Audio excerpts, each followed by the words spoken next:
All right, class. So to recap a little bit, the last thing that we talked about with FDR and the New Deal was that FDR was doing some stuff, taking some action, dealing with the banks and getting people to put their trust back in the bank.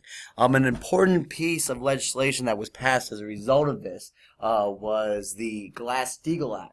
The Glass-Steagall Act created the Federal Deposit Insurance Corporation, which is going to allow people to have their deposits insured up to $5,000. So once again, you're getting people to you're trying to get people to trust the banks again by saying that if you put up to $5,000 in the bank, that's going to be insured, and it's going to be there. You don't have to worry about it. So go ahead and take your money out from under your mattress and put it back in our banks. With these first New Deal programs, remember, unemployment at this time is the highest it had ever been in the nation's history. 25% nationwide. In some cities, 50% unemployment. And so Roosevelt, he has to get people back to work. And he wants to, what he's called priming the pump. He has to get these federal government programs out there, put people back to work, put money in their pockets so then they can start to spend money and get the economy rolling again. And so the first request that Roosevelt sent to Congress was for the Unemployment Relief Act. And this Unemployment Relief Act is going to create one of the first New Deal programs called the Civilian Conservation Corps, or the CCC. And over the course of its existence, the CCC employed some 3 million young men on conservation projects such as flood control, draining of the swamps, and planting trees. And the CCC did more than just provide jobs. It kept many young men off the streets and gave them hope and dignity. CCC employees were not only able to earn money for themselves, but part of the money was, part of their pay was sent back to their parents. So the benefit was spread to their families and ultimately to the economy. CCC workers were given uniforms, housed in barracks, and fed regular meals. Some critics of the CCC complained that the militarization of America's youth wasn't the best thing, but many of these workers in this program would have gone without the basic necessities of food, shelter, and program without this, food, shelter, and clothing without this program.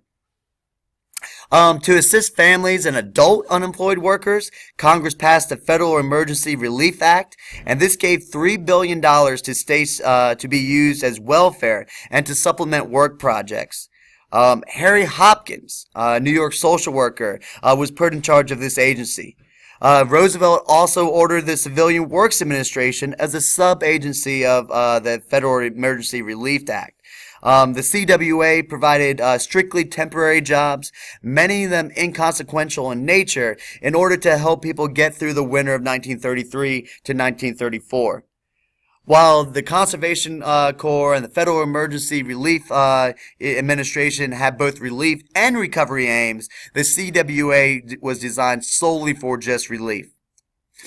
The other groups of people, farmers and homeowners, were also in desperate need of assistance. So Roosevelt, for farmers, put in the AAA, or the Agricultural Adjustment Act. For homeowners, he put in the Homeowners Loan Corporation.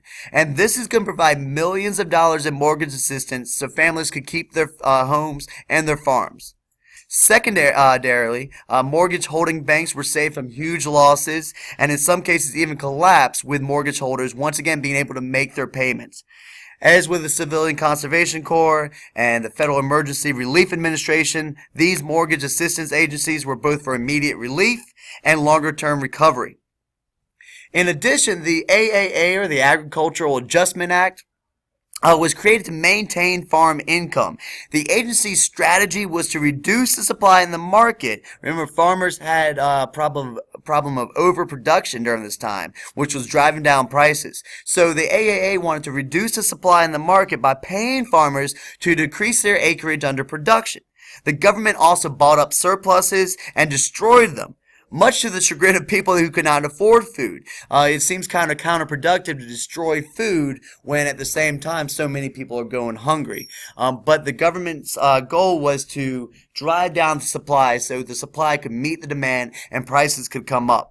The scheme was to be paid for by taxes on food processors such as grain mills and slaughterhouses, who would then pass on the increases to the public.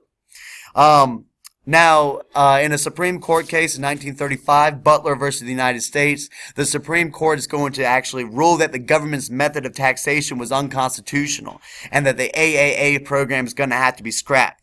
And we'll talk about this later during the second New Deal, that FDR and the government will create the Soil Conservation and Domestic Allotment Act of 1936, which is going to have the government pay the farmers to allow some of their land to lie fallow or to plant part of their acreage in soil conserving crops such as beans or buckwheat.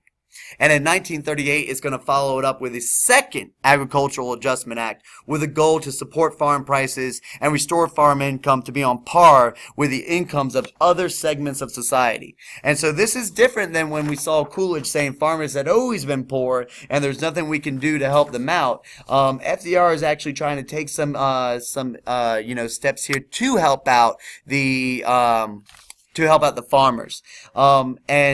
Why are the farmers, such dire straits? Yeah, part of it has to do with the overproduction, but at the same time, during the 1930s, we saw, America witness a devastating drought in the region being drained by the Mississippi River.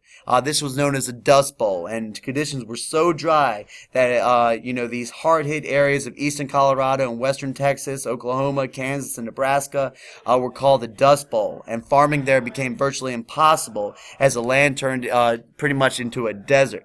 And most of the region's farming population actually headed west in this great migration. And these people that headed west in search of farming jobs were known as the Okies, and they were made famous in John Steinbeck's book from 1939, The Grapes of Wrath.